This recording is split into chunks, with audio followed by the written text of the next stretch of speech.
happy Easter Sunday, everyone. We're going to take a live look outside of our Savannah cams. We are looking over the Savannah port. Storm Team 3 meteorologist Hannah Evans is here with your forecast first. Good morning, Hannah.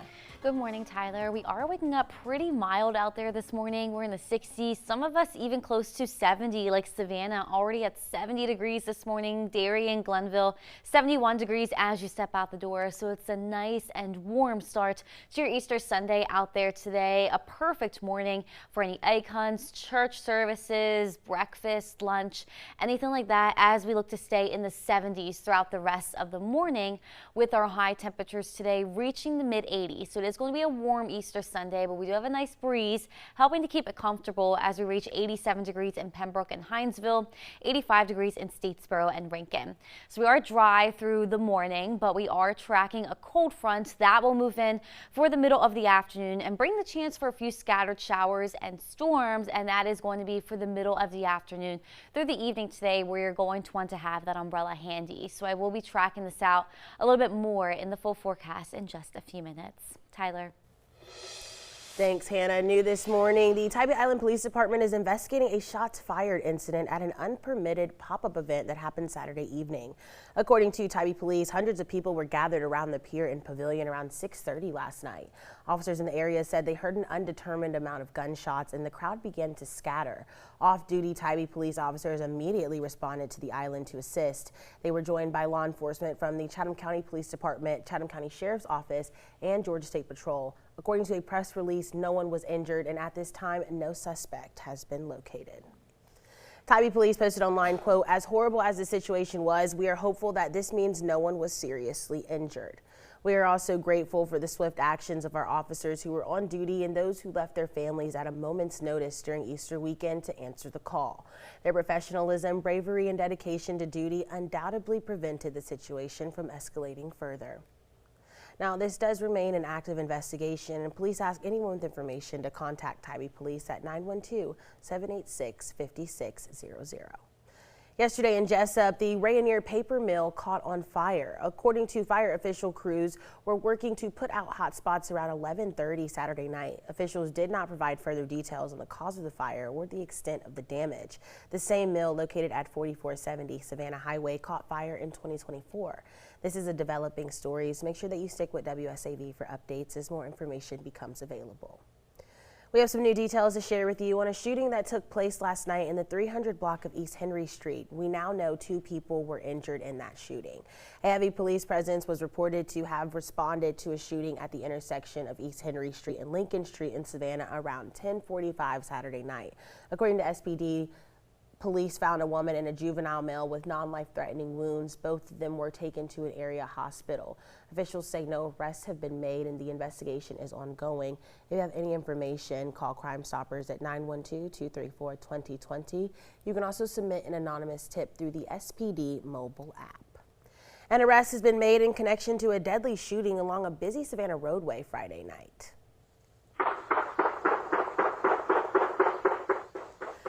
Gunshots could be heard from the front porch of a home nearby on Friday around 5 p.m. It happened near the Dave's Hot Chicken restaurant on Victory Drive in Savannah. When Savannah police arrived, they found 21-year-old Najee Williams with a gunshot wound. He did die at the scene. Officials detained Jacoby Jackson as a person of interest and later arrested him. He's now being charged with murder and aggravated assault. Meanwhile, Savannah police are investigating another shooting that left a man severely injured. SPD responded to the area Chambers and Bowdoin Streets Friday night around 7 after reports of gunfire. On scene, they found a man lying in the street with gunshot wounds. He was taken to the hospital for treatment. His current condition is unclear. Officials say no arrests have been made and that investigation is also ongoing. If you have any information, you're asked to call Crime Stoppers at that number on your screen. In the Low Country, police in Hampton County are investigating after a shooting left one person dead. The details are scarce, but officials with the Hampton County Sheriff's Office were at a scene on Orchard Road in Luray Saturday morning, investigating what they say is a shooting that appears to be an isolated incident. We are working to learn more. Also happening in Hampton County, a search is still underway after an inmate escaped from the Hampton County Detention Center.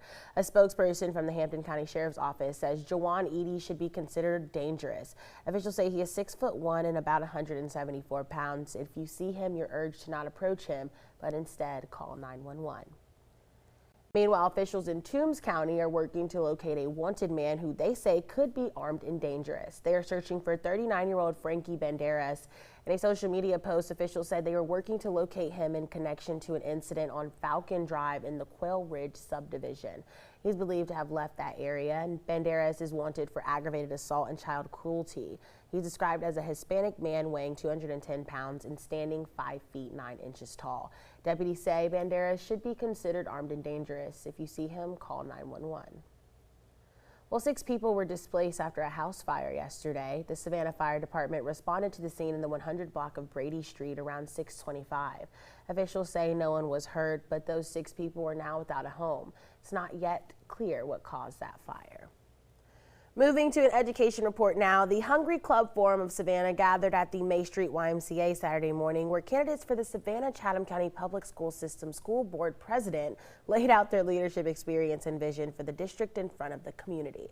WSAV Jillian Cole was there and has what they had to say. What is the one thing that puts you above and beyond your opponent? As a part of the Hungry Club Forum of Savannah's Issues and Solutions series, individuals asked about key topics, including students performing below grade level and how they would handle district finances. One candidate and current board president, Roger Moss, pointed to the board's work in cutting costs thus far. I don't want another $250 million.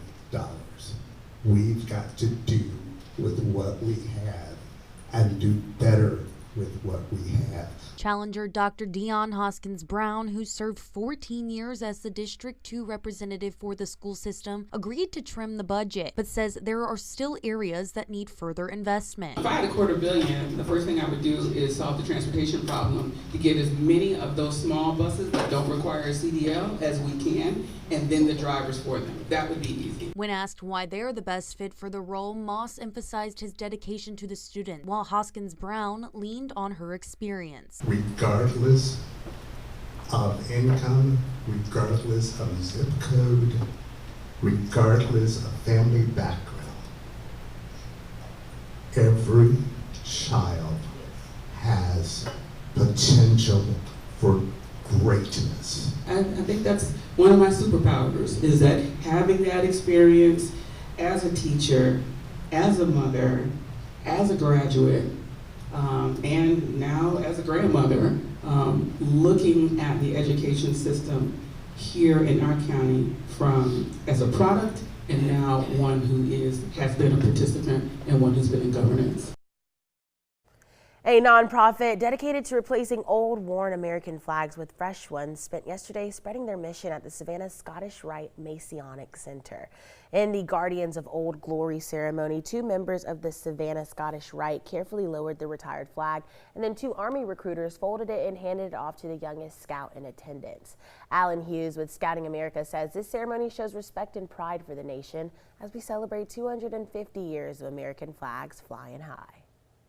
Every flag that you see stands for every salute and every sacrifice we've made. So tradition and ceremony are very important, and scouting has been a big part of the tradition for the last 116 years. Symbolizing the passing of honor and responsibility from one generation to the next, the older scouts raised the new flag up the pole to end the ceremony. Here in Savannah yesterday, First Tabernacle Missionary Baptist held their 4th annual candy drop in Daffin Park, where a Coast Guard helicopter dropped candy from the sky for the kids below. The event also featured food trucks, inflatables, and some live entertainment, and of course, tons of family fun. Well, it may be spring, but it's not too early to start thinking about summer and what your children might do to keep them busy. Registration is open for the City of Savannah summer camp programs. Now, this is on a first-come, first-served basis, and some of the classes fill up quick. The programs are open to kids ages 6 to 12 and spread across 10 neighborhoods. They include some swim lessons, cheerleader camps, and art programs.